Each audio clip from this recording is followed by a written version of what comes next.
परीक्षाएं के इस यूट्यूब चैनल में मैं आपका हार्दिक स्वागत करता हूं। आज की इस वीडियो में हम यूपीएसआई की पूरी भर्ती का डीएनए, उसकी एक एक बारीकियों की डिकोडिंग करने वाले हैं। और इसमें जो भी कैंडिडेट्स हैं उनके मन में छोटी छोटी भ्रांतियां हैं, उनके सिलेक्शन को लेकर, उनके एग्ज़ाम को लेकर, उनमें क्या रिजर्वेशन है, क्या कट ऑफ हो सकता है, तमाम तरह की भ्रांतियां और कन्फ्यूज़न है, उन सब को हम आज बेपर्दा करने वाले हैं इस वीडियो में। तो इस वीडियो को एंड तक जरूर देखें, क्योंकि इससे आपके सिलेक्शन में बहुत मदद आपको मिलेगी और ये मदद जो है आपके सिलेक्शन में बहुत अच्छी साबित होगी। सबसे पहले हमको समझना है कि यूपीएसआई में जो है टोटल 9,534 पद निकले हैं। इतने सारे पद उत्तर प्रदेश और देश के इतिहास में किसी भी राज्य में निकलने वाली एसआई सब इंस्पेक्टर की सबसे अधिक नौकरी है। तो इसमें जो 3 तरह से डिवाइड है, सबसे पहले 9,027 पोस्ट एसआईसीपी अर्थात जो उप निरीक्षक नागरिक पुलिस। नागरिक पुलिस क्या होता है, जब आप नॉर्मली थाना जाते हैं, थाना में कोई रिपोर्ट दर्ज कराते हैं, तो आपकी रिपोर्ट को जो विवेचना करता है, तो जो विवेचना अधिकारी होता है वो नॉर्मल होता है नागरिक पुलिस, जो नागरिकों के बीच में रहता है। इसके बाद आता है पीएसी, इसकी पोस्ट है टोटल 484। ये होता है प्रोविंशियल आर्म्ड कांस्टेबलरी। ये क्या होता है, प्रांतीय सशस्त्र सेवा। ये सशस्त्र सेवा होती है और ये होती है कुछ विशेष प्रयोजनों में इनको लगाया जाता है, जैसे कोई मेला वगैरह हो गया, कोई विशेष आयोजन है, कोई वीआईपी ड्यूटी करना है, या फिर कोई दंगा वगैरह हो गया तो इसमें अचानक से इतने भेजना है। तो ये जो किसी को कुछ राज्यों में जो है, जैसे मध्य प्रदेश हो गया, और कुछ राज्यों में इनको प्लाटून कमांडर भी बोलते हैं, और इसमें जो है पीएसी जो है। इसके अलावा जो तीसरी पोस्ट है एफएसएसओ। ये होता है फायर स्टेशन सेकेंड ऑफिसर, मतलब जो अग्निशमन का काम देखता है। ये जो फायर स्टेशन के लगभग इंचार्ज इन्हीं को बना दिया जाता है, और जो छोटे फायर स्टेशन होते हैं उनके इंचार्ज होते हैं। इन दोनों में थोड़ा सा अंतर है, क्या है कि जो पीएसी है इनमें सिर्फ पुरुष कैंडिडेट अप्लाई कर सकते हैं, महिलाएं इसके लिए नहीं कर सकती हैं। इसके बाद जो एफएसएसओ है, इसमें भी एक शर्त है। इसमें ये शर्त है कि जो कोई भी कैंडिडेट ग्रेजुएशन में साइंस स्ट्रीम का कोई भी एक सब्जेक्ट साइंस का होना चाहिए, जो ऐसा मतलब इसका सीधे से आप समझ सकते हैं बीएससी वाले। तो जो भी साइंस स्ट्रीम से ग्रेजुएट हैं वो एफएसएसओ की पोस्ट के लिए अप्लाई कर सकते हैं। और ये वाला जो पोस्ट है एसआईसीपी, ये सभी के लिए कॉमन है, चाहे महिला हो चाहे पुरुष हो, या किसी भी स्ट्रीम में ग्रेजुएट होना चाहिए बस।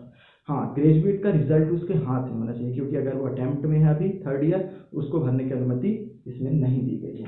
अब इसमें आपको अपने क्रम के हिसाब से आपको जो ज़्यादा पसंद है उसके हिसाब से आप इसमें प्रायोरिटी दे सकते हैं कि फर्स्ट हमको क्या बनना है, सेकंड क्या बनना है। तो ये तो हुई पोस्ट की डिटेल और कितनी भर्तियां हैं ये। इसके बाद जो हमारे अदर स्टेट के मित्र हैं, मध्य प्रदेश है, बिहार है, और भी जितने नेबर उत्तराखंड है, ये सभी स्टेट के विद्यार्थी फॉर्म भरते हैं। लेकिन उनको एक भ्रम रहता है कि हमको उत्तर प्रदेश में कैसे ट्रीट किया जाएगा। जो यूपी के लोग हैं उनके लिए तो सब अच्छा है कि भैया हम एससी है, एसटी है, ईडब्ल्यूएस में हमको रिजर्वेशन मिलेगा, हमको सब होगा। लेकिन जो अदर स्टेट कोटा है तो उसके लिए लोगों के मन में भ्रम रहता है, कन्फ्यूज़न, कि हम कुछ परसेंटेज में गिने जाएंगे, हमारे लिए कितने परसेंट आरक्षित है, कि हमारे लिए क्या है, कि हम भर सकते हैं क्या नहीं। तो सबसे पहले तो मैं ये बता दूं कि आप लोग यदि एसआई का फॉर्म भर रहे हैं तो पॉलिटी भी जरूर पढ़ते होंगे। तो उसमें जो राइट टू इक्वलिटी है, समता का अधिकार, 14 से 18 तक आर्टिकल संविधान में, उसमें 16(2) में जो लिखा हुआ है कि कोई भी राज्य अपने यहाँ की नौकरियों में किसी को उसके जन्म स्थान के बेस में कभी भी उसके साथ भेदभाव नहीं किया जा सकता। यदि भेदभाव किया जाना है, यदि, तो ये काम कौन कर सकता है, ये 16(3) में लिखा हुआ है कि संसद इसके लिए कोई विशेष कानून बनाएगी, और तब बनाएगी जब संसद को ऐसा लगेगा कि इस राज्य की जो कोई विशेष जनसंख्या है उस पिछड़ी है या दबी हुई है, उसको उठाना आवश्यक है, तब उसके लिए कुछ विशेष कानून बन सकते हैं, अन्यथा ऐसा नहीं हो सकता। 1974 के पहले त्रिपुरा, हिमाचल प्रदेश के साथ कुछ राज्यों में जरूर ऐसा था, लेकिन वर्तमान में देश के किसी भी कोने में, किसी भी नौकरी में, देश के किसी भी हिस्से का निवासी बहुत अच्छे से उसमें अप्लाई कर सकता है। एक यहाँ पे दिक्कत होने वाली है अदर स्टेट वालों, वो ये होगी कि यदि आप अदर स्टेट के एससी कैंडिडेट्स हैं, एसटी हैं, ओबीसी हैं, ईडब्ल्यूएस हैं, कोई भी कैंडिडेट हैं, आप सभी को हमारे यूपी में अनरिजर्व्ड कैटेगरी की भांति तौला जाएगा। अर्थात जो अनरिजर्व्ड कैटेगरी का कट ऑफ होगा, जितना भी होगा, वही कट ऑफ अदर स्टेट का होगा। इसके लिए कोई भी अलग से कोटा निर्धारित नहीं है कि भैया आप 5% में आओगे। आप 100% जितनी जनरल की सीटें हैं अनरिजर्व्ड की, उसमें आप पूरे दमखम के साथ लड़ाई कर सकते हो। तो अदर स्टेट वालों, बहुत अच्छे से आप लोग इस जानकारी को सहेज कर रख लीजिए कि आपको कोई दिक्कत नहीं है, बड़े आराम से फॉर्म भरिए और परीक्षा दीजिए, तैयारी करिए।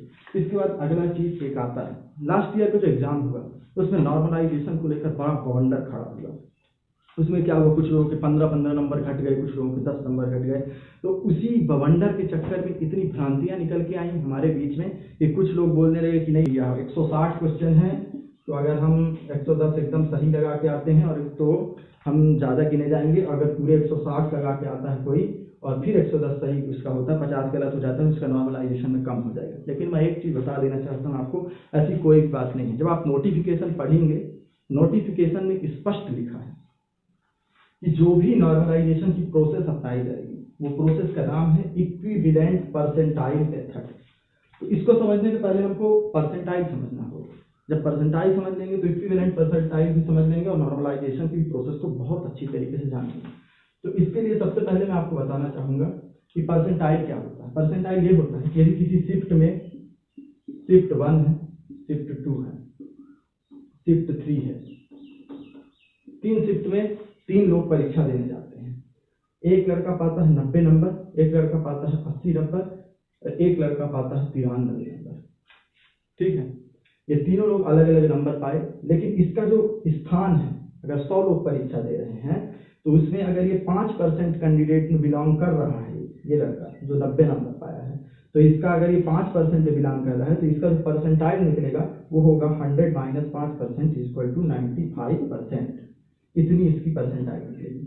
और ठीक इसी तरह अगर ये 80 नंबर पाता है, फिर भी ये वहाँ पे जितने लड़के हैं उनमें उन लड़कों में 5% पे ये भी आ रहा है, टॉप 5% में आ रहा है, तो ये इसका भी जो परसेंटाइल होगा सेम 95 परसेंटाइल। और वहीं पे ये 93 नंबर पा रहा है, लेकिन ये भी अगर वो टॉप 5% पे बिलोंग कर रहा है तो इसकी भी जो परसेंटाइल होगी वो 95% होगी। अब क्या होगा, अब ये तो नंबर अलग पाएगा, ये नंबर अलग, ये नंबर अलग, तो ऐसे में तो किसी का सिलेक्शन होगा या ना होगा। लेकिन हर एक शिफ्ट में ये तीनों लड़के अपने टॉप पोजीशन में, सेम पोजीशन में बिलोंग कर रहे हैं, तो ऐसी स्थिति में क्या किया जाएगा, इनको सेव कर दिया जाएगा, या तो इसको घटा के या फिर तीनों का एवरेज निकाल के एक नंबर निर्धारित किया जाएगा और वही नंबर इनका मेन स्कोर माना जाएगा, जो नॉर्मलाइज्ड स्कोर माना जाएगा, और उसी के आधार पर मेरिट बनेगी। और उसमें अब ये 90 वाले को घाटा हो सकता है, 93 वाले को घाटा हो सकता है और 80 वाले को फायदा हो जाएगा। यही चीज होता है नॉर्मलाइजेशन। तो मैं एक चीज आपको स्पष्ट रूप से बता देना चाहता हूँ कि इस नोटिफिकेशन में न कहीं के नोटिफिकेशन में ये चीज कभी नहीं लिखा रहता। अगर माइनस मार्किंग नहीं है तो अगर 160 क्वेश्चन आपके आए हैं तो आपसे जितना बनता है उतना तो करेंगे ही, लेकिन जितना नहीं बनता उसको भी लगा के आइए, हो सकता है कितने नंबर उसमें तुक्का लग जाए, सही हो जाए, वो भी आपको फायदा ही देने वाला है, कभी भी आपको घाटा नहीं हो सकता है। ये तो हुई नॉर्मलाइजेशन। और इसके बाद काफी अरसे से ये एग्जाम डेट के लिए भी बहुत चर्चाएं हो रही हैं। एग्जाम डेट को लेकर के दोस्तों कोरोना का जैसा प्रकोप तेजी से बढ़ा है और धीरे धीरे अपने उतार की ओर है, जो सेकेंड वेव है वो उतर रही है। तो इसको देखने के लिए हमको पहले पीछे चलना होगा कि एग्जाम डेट देखिए, सबसे पहले जो हुई थी 1 अप्रैल से, अप्रैल मंथ का था पूरा एग्जाम डेट, उसके बाद उसको बढ़ा के मई के एंड तक किया गया, लेकिन अब फिर बढ़ा के 15 जून कर दिया गया है। 15 जून एग्जाम डेट हो गई है। जिस हिसाब से एग्जाम का फॉर्म भरने का जो वो प्रोसेस बढ़ाया गया है, तो एग्जाम का भी होने का प्रोसेस भी उसी हिसाब से बढ़ेगा, क्योंकि सेंटर का डिसाइड कैसे होंगे, जब पूरे कैंडिडेट्स की जानकारी आ जाएगी, कितने फॉर्म भरे गए हैं, कहाँ के कितने हैं, उस हिसाब से सेंटर हम डिसाइड कर पाएंगे। इसलिए जब 15 जून हो जाता है उसके बाद ही एग्जाम डेट की कोई प्रिडिक्ट कर सकता है। लेकिन प्रिडिक्शन हो सकता है ऐसे, ये देखिए 14 जून को, जिसका हर चीज क्लियर था, 14 जून को यूपी का पीसीएस का एग्जाम होना था, लेकिन वो एग्जाम भी रद्द कर दिया गया, आगे बढ़ा दिया गया। यूपीएससी है, यूपीएससी का एग्जाम भी रद्द कर दिया गया, अक्टूबर में हो गया है। तो उसी तरह से मान के चलिए, लेकिन इसमें एक ये जो योगी सरकार है, अभी उत्तर प्रदेश की जो मौजूदा सरकार है, उसकी एक बहुत महत्वाकांक्षी मतलब ये जो भर्ती आई है महत्वाकांक्षी परियोजना के तहत है, क्योंकि सरकार को अब चुनाव है, अगले फरवरी में चुनाव, तो उसके पहले भर्ती कराने के लिए सरकार अपनी पूरी कमर कस चुकी है और पूरा जोर शोर लगा देती है। उस चीज को ध्यान में रखते हुए आपको तैयारी करना है, और उसके लिए मैं प्रिडिक्ट कर रहा हूँ कि लगभग अगस्त के फर्स्ट वीक से लेकर अगस्त के लास्ट तक, मतलब अगस्त महीना में, यदि नहीं हो पाती तो सितंबर के फर्स्ट वीक, मतलब अगस्त सितंबर में ही एग्जाम हो जाएगा। ये चीज आपका लिखित है, यदि कोरोना की थर्ड वेव नहीं आती। यदि कोरोना की थर्ड वेव आ गई तो फिर तो राम भरोसे हो जाएगा हर काम। तो इसके बाद ही ठीक पार्ट में, इसके अगले पार्ट में सबसे मेन इस वीडियो का पार्ट है, उसको भी जरूर देखिए पूरा एंड तक। उसमें अब मैं बताऊंगा कि कट ऑफ क्या होगा एग्जाम का। हाँ तो दोस्तों, अब इस वीडियो के सबसे मेन पार्ट में हम पहुंच चुके हैं, जिसकी आपको बहुत बेसब्री से जिसका इंतज़ार था, वो है कि इस वर्ष की परीक्षा का कट ऑफ क्या जा सकता है। देखिए, कट ऑफ बताना एक भविष्यवक्ता की तरह है, लेकिन भविष्यवक्ता होने के पहले उसमें कई सारी चीज़ों पर ध्यान देना होता है। उसमें सबसे पहले हमको रूल ऑफ प्रोबेबिलिटी और रूल ऑफ डेटा एनालिसिस, इन चीज़ों को ध्यान में रख के साइंटिफिक तरीके से कट ऑफ प्रिडिक्ट करना ज़्यादा अच्छा होता है। क्योंकि आप देखेंगे तो कई सारे चैनल हैं, कई सारे लोग हैं जो इतना ज़्यादा हाईटेक एग्जाम बता रहे हैं कि 300 के ऊपर कट ऑफ जाएगा, कुछ लोग इतना कर रहे हैं कि बहुत ही कम जाएगा। लेकिन इन सब चीज़ों पर ध्यान नहीं देना है। हम लोगों को तब की जो पिछली परीक्षा हुई थी तब का सिनेरियो और तब का कट ऑफ और आज की जो वर्तमान परिस्थिति है और आज क्या हो सकता है कट ऑफ, इसमें जो तुलना होगी उसके बाद ही हम कुछ प्रिडिक्ट कर पाएंगे। तो इसके लिए ये चार्ट आपको बहुत मददगार साबित होने वाला है, जो एनालिसिस बनाई गई है। तो सबसे पहले हमको 2016 में चलना होगा। देखिए, 2016 में जो भर्ती आई थी वो हुई थी, कुल 3307 पदों में भर्ती आई थी। 3307 पद में भर्ती के लिए 6.5 लाख लोग आवेदन किए थे और 6.5 लाख लोग जो है परीक्षा में बैठे थे। और उस बार एक चीज़ और थी कि उस बार फीमेल और मेल कैंडिडेट्स के लिए अलग अलग भर्तियां निकाली गई थी, लेकिन जो टोटल था वो 3307 था।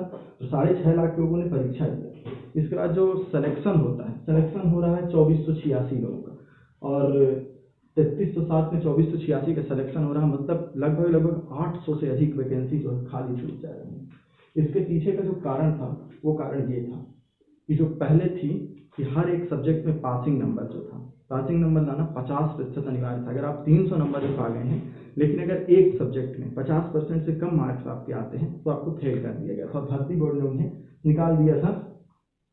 तो उस टाइम की जो कंडीशन थी, उस टाइम की कंडीशन का अगर हम कंपटीशन देखें तो लगभग 200 कैंडिडेट्स में एक कैंडिडेट का सिलेक्शन होना था। इस तरह की तब की सिलेक्शन थी। और उस टाइम पे जो कट ऑफ गया था अनरिजर्व का, जो गया था 252.46, मतलब इतने नंबर वाला अनरिजर्व था। जनरल कैटेगरी का जो छात्र था, अंतिम छात्र इतने नंबर में सेलेक्ट हो गया था। इसके बाद तो मतलब लगभग 101 क्वेश्चन किया था।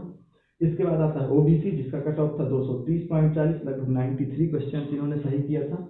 और एससी के कैंडिडेट्स जो थे वो 90 to 91 क्वेश्चन, मतलब 227 नंबर में इसका सिलेक्शन हो गया था।